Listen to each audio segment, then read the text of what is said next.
நடந்தது என்ன என்ற உண்மை தெரியாமல், அடுத்தவர்கள் சொல்வதை நம்பி யாரையும் தப்பாக மதிப்பிடாதீர்கள்.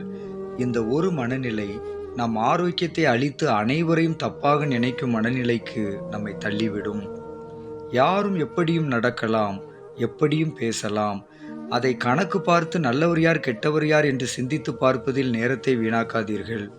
இந்த உலகில் பிறந்த ஒவ்வொரு மனிதர்களும் இறைவனால் படைக்கப்பட்டவர்கள் என்பதை நினைத்து, யாருக்கும் கெடுதல் செய்யாத அளவில் வாழ்வதற்கு மனதை பக்குவப்படுத்துங்கள்.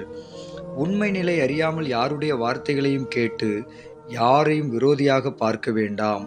அப்படிப்பட்ட சுபாவங்கள் நமக்கே தீமையாக முடிந்துவிடும். மற்றவர்களுடைய செயல்களை கணக்கு பார்த்து வாழ நினைக்கும் இந்த உலகில் நம்முடைய செயல்களை பார்த்து இறைவன் நன்மை செய்ய முடிவு செய்துவிட்டால் இந்த உலகில் ஒரு நாள் கூட உயிர் வாழ முடியாது என்பதை நினைவில் கொள்ளுங்கள்.